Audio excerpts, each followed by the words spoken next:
नमस्ते दोस्तों, मैं आपका स्वागत करता हूं TUV ग्लोबल इंडिया के इस स्पेशल ट्रेनिंग सेशन में। आज हम बात करने वाले हैं एक बहुत ही प्रैक्टिकल और रियल वर्ल्ड टॉपिक पर, केस स्टडी ट्रेनिंग। इस पूरी ट्रेनिंग में हम देखेंगे कि किसी भी ऑर्गेनाइजेशन में केस स्टडी अप्रोच क्यों जरूरी है, कैसे हम किसी भी समस्या, प्रॉब्लम, डिविएशन या फेलियर को स्टेप बाय स्टेप एनालाइज करते हैं, और कैसे एक स्ट्रक्चर्ड मेथड हमें इम्प्रूवमेंट तक ले जाता है। ये सेशन आपके लिए बनाया गया है ताकि आप सिर्फ कॉन्सेप्ट न समझें, बल्कि उसे अपनी वर्कप्लेस, अपने प्रोसेसेस और अपनी क्वालिटी इंप्रूवमेंट एक्टिविटीज में लागू भी कर सकें। तो चलिए शुरू करते हैं इस लर्निंग जर्नी को और देखते हैं कि एक इफेक्टिव केस स्टडी कैसे बनाई जाती है और कैसे ये हमें बेटर डिसीजन मेकिंग और कंटिन्यूअस इंप्रूवमेंट की तरफ ले जाती है। What is a case study? अब दोस्तों, A3 की इंपॉर्टेंस समझने के बाद चलिए आगे बढ़ते हैं और एक बहुत जरूरी फाउंडेशन क्लियर करते हैं। केस स्टडी क्या होती है? देखिए, किसी भी ट्रेनिंग या इंप्रूवमेंट एक्टिविटी में सिर्फ कॉन्सेप्ट जान लेना काफी नहीं होता। असली सीख तब आती है जब हम रियल लाइफ सिचुएशंस को समझते हैं, और यहीं पर केस स्टडी का रोल सबसे मजबूत होता है। केस स्टडी बेसिकली एक रियल लाइफ घटना, प्रॉब्लम या सिनेरियो का डिटेल्ड अध्ययन होता है। इसका मकसद ये समझना है कि सिचुएशन कैसे डेवलप हुई, कहाँ डिसीजंस लिए गए और फाइनली आउटकम क्या निकला। लेकिन सबसे बड़ी बात, केस स्टडी हमें सिर्फ रिजल्ट नहीं दिखाती, बल्कि पूरी कहानी, यानी background, challenges, facts, data, decisions और आउटकम्स, सब कुछ स्टेप बाय स्टेप समझाती है। इसीलिए केस स्टडी सीखने वालों को एक कंप्लीट पिक्चर देती है, जिससे थियोरेटिकल कॉन्सेप्ट्स बहुत इजीली रियल वर्ल्ड से कनेक्ट हो जाते हैं। केस स्टडी को पावरफुल इसलिए माना जाता है क्योंकि यह हमें अलाउ करती है रियल लाइफ एग्जाम्पल्स के थ्रू किसी प्रॉब्लम को प्रैक्टिकली समझना, सिचुएशन को सिस्टमैटिक और स्ट्रक्चर्ड तरीके से एनालाइज करना, सीखने वाले कॉन्सेप्ट्स को एक्चुअल वर्कप्लेस चैलेंजेस से कनेक्ट करना, और सबसे जरूरी, डिसीजन मेकिंग स्किल्स को इम्प्रूव करना, क्योंकि हम देखते हैं कि किस तरह सही एक्शंस ने सही रिजल्ट्स दिए।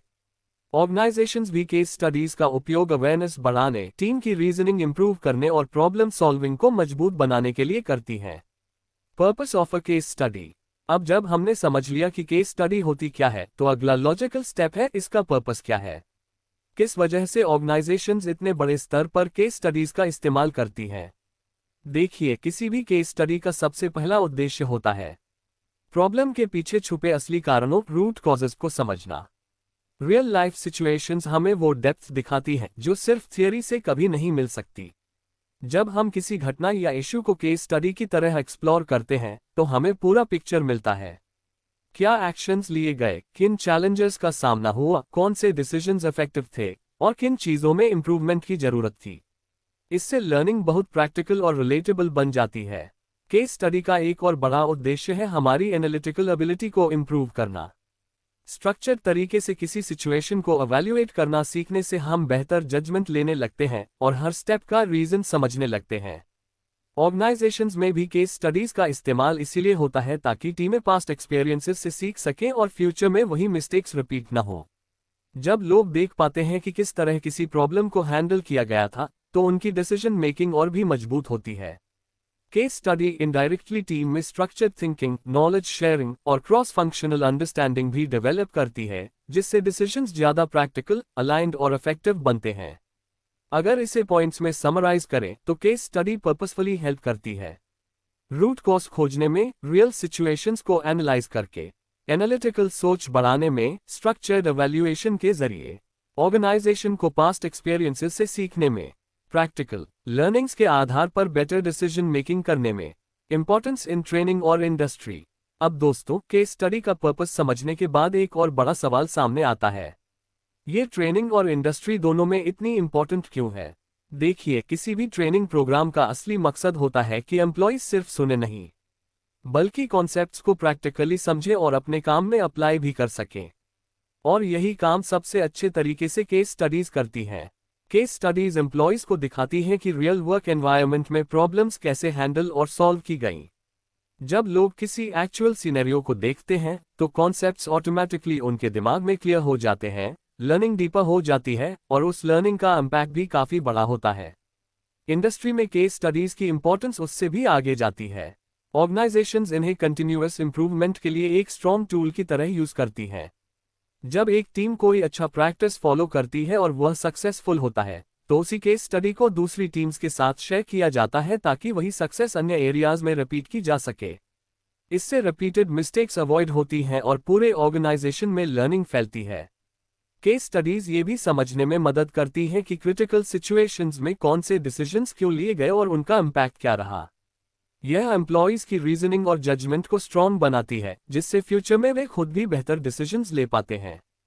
तो संक्षेप में, केस स्टडीज एम्प्लॉयज को रियल एग्जाम्पल्स के थ्रू कॉन्सेप्ट समझने में मदद करती हैं, प्रैक्टिकल सिचुएशंस से स्ट्रॉन्ग एनालिटिकल स्किल्स डेवलप करती हैं, सक्सेसफुल प्रैक्टिसेस शेयर करके टीम वर्क इंप्रूव करती हैं और पूरे ऑर्गेनाइजेशन में कंटिन्यूअस लर्निंग कल्चर को सपोर्ट करती हैं। इस तरह केस स्टडीज सिर्फ नॉलेज ही नहीं बढ़ाती, बल्कि लोगों में कॉन्फिडेंस, क्लैरिटी और प्रॉब्लम सॉल्विंग कैपेबिलिटी भी बढ़ाती है। Components of a case study. अब दोस्तों, हमने देखा कि केस स्टडीज ट्रेनिंग में क्यों जरूरी है और इंडस्ट्री में कैसे वैल्यू क्रिएट करती है। तो अगला लॉजिकल स्टेप है, केस स्टडी बनती कैसे है, उसके कंपोनेंट्स क्या होते हैं। क्योंकि एक इफेक्टिव केस स्टडी सिर्फ कहानी नहीं होती, वह एक स्ट्रक्चर्ड और वेल ऑर्गेनाइज्ड ब्रेकडाउन होती है किसी रियल सिचुएशन की। इस स्ट्रक्चर के कुछ महत्वपूर्ण हिस्से होते हैं और हर हिस्सा अपनी जगह बहुत महत्वपूर्ण रोल निभाता है। सबसे पहला कंपोनेंट है बैकग्राउंड। यहीं से पूरी कहानी शुरू होती है। बैकग्राउंड हमें बताता है कि सिचुएशन कैसे बनी, एनवायरनमेंट कैसा था और इशू किस कॉन्टेक्स्ट में डेवलप हुआ। बिना सही बैकग्राउंड के हम प्रॉब्लम को डेप्थ में समझ ही नहीं सकते। इसके बाद आता है प्रॉब्लम स्टेटमेंट। ये केस स्टडी का दिल होता है, क्योंकि यहीं पर क्लियरली बताया जाता है कि एक्चुअल चैलेंज क्या है जिसे सॉल्व करना है। अगर प्रॉब्लम ही क्लियर ना हो तो सॉल्यूशन कभी भी करेक्ट डायरेक्शन में नहीं जा सकता। अगला कंपोनेंट है डेटा और ऑब्जर्वेशंस। ये पार्ट सबसे क्रिटिकल होता है, क्योंकि यह हमें असम्पशंस से बचाता है। फैक्ट्स, मेजरमेंट्स, ऑब्जर्वेशंस, ये सब मिलकर हमें रियलिटी दिखाते हैं, न कि सिर्फ ओपिनियंस। यही डेटा आगे की एनालिसिस को स्ट्रॉन्ग और रिलायबल बनाता है। फिर आता है एनालिसिस।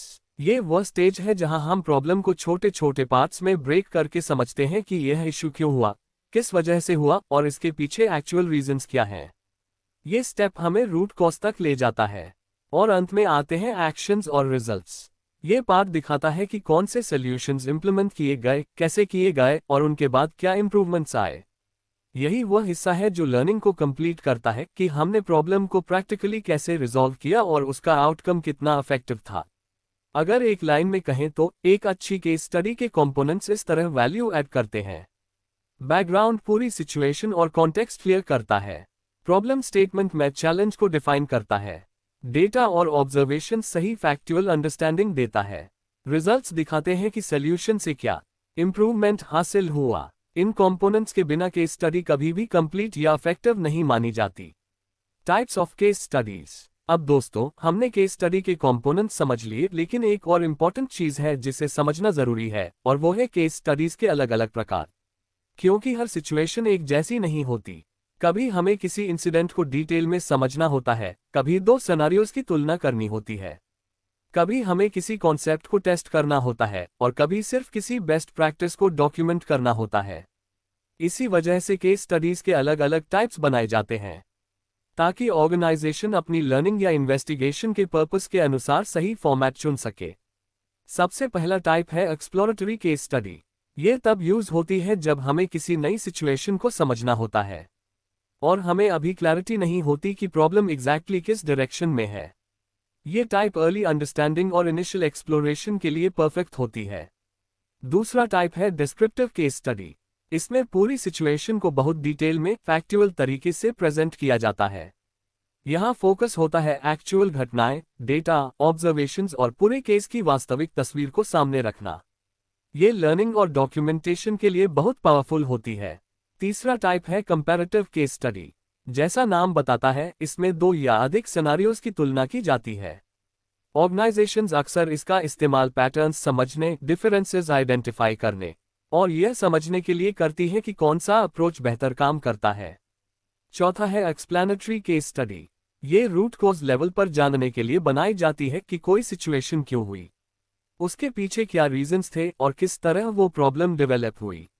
ये सबसे ज्यादा एनालिटिकल टाइप होती है। इन टाइप्स की वजह से ऑर्गेनाइजेशंस आसानी से डिसाइड कर पाती हैं कि किस तरह की केस स्टडी उनके ट्रेनिंग ऑब्जेक्टिव, इंप्रूवमेंट नीड या रिसर्च गोल के लिए सबसे इफेक्टिव रहेगी।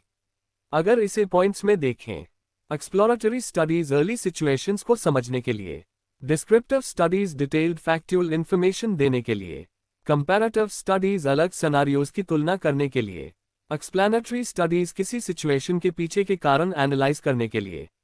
Steps to develop a case study. अब दोस्तों, हमने केस स्टडीज के टाइप्स भी समझ लिए, तो अब समय है उस सबसे प्रैक्टिकल हिस्से का, एक इफेक्टिव केस स्टडी बनती कैसे है। मतलब वो कौन से स्टेप्स हैं जिन्हें फॉलो करके हम एक स्ट्रक्चर्ड और इम्पैक्टफुल केस स्टडी तैयार करते हैं। क्योंकि केस स्टडी सिर्फ इंफॉर्मेशन का कलेक्शन नहीं होती, बल्कि एक सिस्टमैटिक सीक्वेंस होती है जिसमें हर स्टेप का अपना पर्पस और लॉजिक होता है। सबसे पहला स्टेप है इश्यू को आइडेंटिफाई करना और सही बैकग्राउंड गैदर करना। जब तक हमें ये क्लियर न हो कि एक्चुअल प्रॉब्लम क्या है और किस कॉन्टेक्स्ट में पैदा हुई है, केस स्टडी डायरेक्शनलेस हो जाएगी। इसलिए शुरुआत हमेशा क्लैरिटी से होती है। दूसरा स्टेप है डेटा कलेक्शन। रिलायबल और एक्यूरेट सोर्सेज से डेटा इकट्ठा करना बहुत जरूरी है, चाहे वह प्रोडक्शन रिकॉर्ड्स हो, क्वालिटी रिपोर्ट्स हो, ऑब्जर्वेशंस हो, इंटरव्यूज हो या मेजरमेंट्स। ये डेटा पूरी केस स्टडी की बैकबोन होता है। इसके बाद आता है एनालिसिस। यहीं पर कलेक्टेड डिटेल्स को लॉजिकली एनालाइज किया जाता है, पैटर्न्स खोजे जाते हैं, वेरिएशंस समझे जाते हैं और सबसे जरूरी रूट कॉजेज आइडेंटिफाई किए जाते हैं। ये स्टेप डिसाइड करता है कि आगे कौन से सॉल्यूशंस मीनिंगफुल होंगे। फिर आता है सॉल्यूशंस या करेक्टिव एक्शंस डेवलप करना। एनालिसिस के आधार पर वो एक्शंस तय किए जाते हैं जो एक्चुअल प्रॉब्लम को एड्रेस कर सकें और जिनसे मीनिंगफुल इंप्रूवमेंट मिले। अंत में सभी फाइंडिंग्स, डिसीजंस, डेटा और रिजल्ट्स को एक स्ट्रक्चर्ड, क्लियर और इजी टू अंडरस्टैंड डॉक्यूमेंटेशन में कंपाइल किया जाता है। यही अंतिम केस स्टडी होती है जिसे ट्रेनिंग, लर्निंग और डिसीजन मेकिंग में यूज किया जाता है। अगर इस पूरे प्रोसेस को पॉइंट्स में समराइज करें, इश्यू आइडेंटिफाई करें और आवश्यक बैकग्राउंड डिटेल्स कलेक्ट करें, रिलायबल सोर्सेज से एक्यूरेट डेटा कलेक्ट करें, डेटा एनालाइज करके कॉजेज और पैटर्न्स क्लियरली समझें, फाइंडिंग्स को स्ट्रक्चर्ड और इम्पैक्टफुल डॉक्यूमेंटेशन में कंपाइल करें। इन स्टेप्स को सही तरीके से फॉलो करने पर ही एक केस स्टडी इंफॉर्मेटिव, मीनिंगफुल और प्रैक्टिकली यूजफुल बनती है। Data collection in case study. अब दोस्तों, जब हम केस स्टडी डेवलप करने के स्टेप्स की बात कर रहे थे, आपने नोटिस किया होगा कि एक स्टेप बार बार हाईलाइट होता है, डेटा कलेक्शन। क्योंकि सच कहें तो बिना सही डेटा के कोई भी केस स्टडी सिर्फ एक कहानी बनकर रह जाती है। और हमारा उद्देश्य कहानी बनाना नहीं, बल्कि फैक्ट बेस्ड लर्निंग तैयार करना है। डेटा कलेक्शन केस स्टडी का सबसे क्रूशियल हिस्सा इसलिए माना जाता है क्योंकि ये हमें असम्पशंस से दूर रखता है और एक्चुअल सिचुएशन को रिवील करता है। ऑब्जर्वेशंस, मेजरमेंट्स, इंटरव्यूज, रिकॉर्ड्स और डॉक्यूमेंट्स, ये सभी मिलकर हमें वो क्लैरिटी देते हैं जिससे हम प्रॉब्लम को एक्यूरेटली समझ पाते हैं। डेटा एक्यूरेट हो तो पैटर्न समझना आसान हो जाता है, प्रॉब्लम्स वैलिडेट होती हैं और एनालिसिस लॉजिकल और कॉन्फिडेंट तरीके से आगे बढ़ता है। यही डेटा बाद में हमारी फाइंडिंग्स और सॉल्यूशंस को स्ट्रॉन्ग बनाता है। डेटा कई अलग अलग सोर्सेज से कलेक्ट किया जा सकता है, जैसे process records, audit findings, customer feedback, checklists या फिर ऑन-साइट इंस्पेक्शंस। जितना डाइवर्सिफाइड डेटा होगा, उतनी ही डीपर इंसाइट मिलेगी। डेटा कलेक्शन की क्वालिटी ही पूरी केस स्टडी की रिलायबिलिटी तय करती है। अगर डेटा स्ट्रॉन्ग है तो पूरी केस स्टडी प्रैक्टिकल, ट्रस्टवर्दी और ट्रेनिंग के लिए हाईली इफेक्टिव बन जाती है। अगर इसे पॉइंट्स में समझें, ऑब्जर्वेशंस और डॉक्यूमेंटेड रिकॉर्ड्स के माध्यम से डेटा कलेक्ट करें, ऑपरेटर्स या स्टेक होल्डर्स के इंटरव्यूज लेकर फर्स्ट हैंड इंसाइट समझें, इंफॉर्मेशन की ऑडिट और क्रॉस चेकिंग मेथड्स से वेरिफिकेशन करें, मल्टीपल रिलायबल सोर्सेज को कंपेयर करके एक्यूरेसी सुनिश्चित करें। Analysing the case. अब दोस्तों, जब हमारा डेटा कलेक्शन कंप्लीट हो जाता है, तो केस स्टडी का सबसे महत्वपूर्ण और ब्रेन इंटेंसिव हिस्सा शुरू होता है, एनालिसिस। यही वो स्टेज है जहां हम गैदर्ड इंफॉर्मेशन को डिटेल में एग्जामिन करते हैं, ताकि हमें समझ आए कि असली प्रॉब्लम है क्या, किस वजह से डेवलप हुई और सिचुएशन की कॉम्प्लेक्सिटी के अंदर क्या क्या हिडन पैटर्न्स मौजूद हैं। एनालिसिस का मुख्य उद्देश्य है कि हम सारी कलेक्टेड इंफॉर्मेशन को लॉजिकली कनेक्ट करें, ताकि कॉम्प्लेक्स सिचुएशन को छोटे छोटे मैनेजेबल पार्ट्स में ब्रेक कर सकें। इससे क्लैरिटी बढ़ती है और असम्पशंस अपने आप हट जाते हैं। डेटा को एनालाइज करते समय हम बहुत से टूल्स और टेक्निक्स का इस्तेमाल करते हैं, जैसे charts, diagrams, Pareto, fishbone, 5 Y analysis वगैरह। ये टूल्स हमें प्रॉब्लम्स को विजुअलाइज करने में हेल्प करते हैं और फैक्ट्स को बिल्कुल साफ तरीके से सामने लाते हैं। एनालिसिस की सबसे इंपॉर्टेंट रिस्पॉन्सिबिलिटी होती है रूट कॉजेस को आइडेंटिफाई करना, क्योंकि जब तक रूट कॉज नहीं मिलेगा सॉल्यूशन कभी भी सही डायरेक्शन में नहीं जाएगा। एनालिसिस एंश्योर्स कि हमारा पूरा डिसीजन मेकिंग प्रोसेस असम्पशंस पर नहीं बल्कि प्योर फैक्ट्स पर आधारित हो। सही एनालिसिस पूरी केस स्टडी की बैकबोन बन जाता है, क्योंकि यही आगे सॉल्यूशंस की सिलेक्शन और इम्प्लीमेंटेशन को गाइड करेगा। अगर इस स्टेप को पॉइंट्स में समझें, डेटा को एग्जामिन करके पैटर्न्स और बिहेवियर्स आइडेंटिफाई करें, एनालिसिस टूल्स का उपयोग करके कॉम्प्लेक्स इंफॉर्मेशन को ब्रेक करें, डिटेल्स कंपेयर करके डाउट्स और असम्पशंस एलिमिनेट करें, ओवरऑल सिचुएशन को ड्राइव करने वाले रूट कॉजेस खोजें, फॉर्म्युलेटिंग सॉल्यूशंस। अब दोस्तों, एनालिसिस पूरा करने के बाद हम केस स्टडी के उस स्टेज पर पहुंचते हैं जहां एक्चुअल इंप्रूवमेंट की दिशा तय होती है, यानी फॉर्म्युलेटिंग सॉल्यूशंस। एनालिसिस ने हमें यह समझा दिया कि प्रॉब्लम क्यों हुई और उसके पीछे क्या रूट कॉजेस थे। अब अगला कदम है ऐसे सॉल्यूशंस तैयार करना जो इन रूट कॉजेस को डायरेक्टली एड्रेस करें, ना कि सिर्फ ऊपर ऊपर के सिम्टम्स को। सॉल्यूशंस बनाने का सबसे इंपॉर्टेंट प्रिंसिपल यही है कि हम टेम्पररी फिक्सेस नहीं बल्कि long term sustainable actions develop करें। इस स्टेज में टीम ब्रेनस्टॉर्मिंग करती है, आइडियाज जनरेट करती है और हर ऑप्शन को फीजिबिलिटी, इम्पैक्ट और प्रैक्टिकलिटी की नज़र से इवैल्यूएट करती है। किसी भी सॉल्यूशन को फाइनलाइज करने से पहले ऑर्गेनाइजेशंस कॉस्ट, टाइम, रिसोर्सेज और एक्सपेक्टेड रिजल्ट्स ऑल फैक्टर्स पर ध्यान देती हैं। सही सॉल्यूशंस वही कहलाते हैं जो रियलिस्टिक हो, मेजरेबल हो, ऑर्गेनाइजेशन के गोल्स से अलाइंड हो और प्रॉब्लम को फ्यूचर में दोबारा होने से रोक सकें। जब सॉल्यूशंस अच्छी तरह से डिजाइन किए जाते हैं तो न सिर्फ प्रॉब्लम सॉल्व होती है बल्कि पूरे सिस्टम की परफॉर्मेंस और रिलायबिलिटी भी इंप्रूव होती है। अगर इसे पॉइंट्स में समराइज करें, एक्शंस हमेशा आइडेंटिफाइड रूट कॉजेस को टारगेट करने चाहिए। हर सॉल्यूशन को फीजिबिलिटी और एक्सपेक्टेड इम्पैक्ट के आधार पर इवैल्यूएट करें। प्रैक्टिकल ऑप्शंस चुनें जो ऑर्गेनाइजेशन के गोल्स के साथ अलाइंड हो। स्टेप्स इस तरह प्लान करें कि रिजल्ट सस्टेनेबल और लॉन्ग टर्म हो। Implementation of actions. अब दोस्तों, सॉल्यूशंस फाइनलाइज करने के बाद केस स्टडी एक और बहुत ही प्रैक्टिकल और एक्शन ओरिएंटेड स्टेज में प्रवेश करती है, यानी इम्प्लीमेंटेशन ऑफ एक्शंस। यहीं से असली बदलाव शुरू होता है, क्योंकि सॉल्यूशन बनाना जितना जरूरी है उसे ग्राउंड लेवल पर सही तरीके से इम्प्लीमेंट करना उससे भी ज्यादा इंपॉर्टेंट है। इम्प्लीमेंटेशन का पहला स्टेप होता है रिस्पॉन्सिबिलिटीज को क्लियरली असाइन करना। हर एक्टिविटी के लिए कौन जिम्मेदार है, किसका रोल क्या है, किसको कब तक क्या डिलीवर करना है, ये सब बिल्कुल साफ होना चाहिए। क्लैरिटी जितनी अधिक होगी, एग्जीक्यूशन उतना स्मूथ चलेगा। दूसरा जरूरी हिस्सा है रिसोर्सेज उपलब्ध कराना, चाहे मैन पावर हो, टूल्स हो, ट्रेनिंग हो, टाइम हो या बजट। अगर रिसोर्सेज प्रॉपर नहीं मिलेंगे तो इम्प्लीमेंटेशन आधा अधूरा रह जाएगा। इसके साथ ही आता है मॉनिटरिंग। रेगुलर मॉनिटरिंग से हमें जल्दी पता चलता है कि एक्टिविटीज सही दिशा में चल रही हैं या नहीं, कहीं डिविएशन तो नहीं आ रहा, और अगर आ रहा है तो उसे तुरंत ठीक किया जा सके। मॉनिटरिंग ही इम्प्लीमेंटेशन को कंट्रोल्ड और रिलायबल बनाती है। और एक चीज जो अक्सर नजरअंदाज हो जाती है लेकिन बहुत क्रिटिकल होती है, कम्युनिकेशन। जब टीम के बीच अपडेट्स, प्रोग्रेस और चैलेंजेस ओपनली शेयर किए जाते हैं तो कोऑर्डिनेशन बेहतर होता है और सभी लोग अलाइन रहते हैं। इफेक्टिव इम्प्लीमेंटेशन का सीधा मतलब है कि हमारे सेलेक्टेड सॉल्यूशंस वर्कप्लेस में विजिबल इंप्रूवमेंट्स लाएं और टीम को कॉन्फिडेंस मिले कि करेक्टिव एक्शंस वास्तव में काम कर रहे हैं। अगर इसे पॉइंट्स में देखें, प्लान्ड एक्टिविटीज के लिए रिस्पॉन्सिबिलिटीज क्लियरली असाइन करें, स्मूथ इम्प्लीमेंटेशन के लिए रिक्वायर्ड रिसोर्सेज प्रोवाइड करें, डिविएशंस आइडेंटिफाई करने के लिए प्रोग्रेस को रेगुलरली मॉनिटर करें, कोऑर्डिनेशन स्ट्रॉन्ग रखने के लिए कम्युनिकेशन ट्रांसपेरेंट रखें। Results and outcomes. अब दोस्तों, जब एक्शंस इंप्लीमेंट हो जाते हैं और मॉनिटरिंग भी लगातार चलती रहती है तो केस स्टडी का सबसे एक्साइटिंग और रिवॉर्डिंग हिस्सा आता है रिजल्ट्स एंड आउटकम्स। यही वह स्टेज है जहां हमें साफ दिखाई देता है कि हमारे चुने हुए सॉल्यूशंस ने वास्तव में क्या फर्क डाला, प्रोसेस में क्या इंप्रूवमेंट आया, परफॉर्मेंस कितनी बेहतर हुई, एफिशिएंसी में क्या बदलाव आया। ये सारी क्लैरिटी इसी सेक्शन में मिलती है। रिजल्ट्स हमेशा मेजरेबल होने चाहिए, मतलब नंबर्स, डेटा, कंपैरिजंस, वो सब जो क्लियरली दिखाएं कि इंप्रूवमेंट हुआ है, जैसे डिफेक्ट्स में कमी, प्रोडक्टिविटी में इंक्रीज, रिवर्क कम होना। या कस्टमर सेटिस्फैक्शन में नोटिसेबल सुधार। बिफोर एंड आफ्टर कंपैरिजन इस स्टेज का सबसे महत्वपूर्ण हिस्सा है, क्योंकि इससे हमें ग्राउंड रियलिटी का पूरा फर्क साफ साफ दिखता है। ये कंपैरिजन वैलिडेट करता है कि करेक्टिव एक्शन सही दिशा में थे और उन्होंने रियल इम्पैक्ट क्रिएट किया है।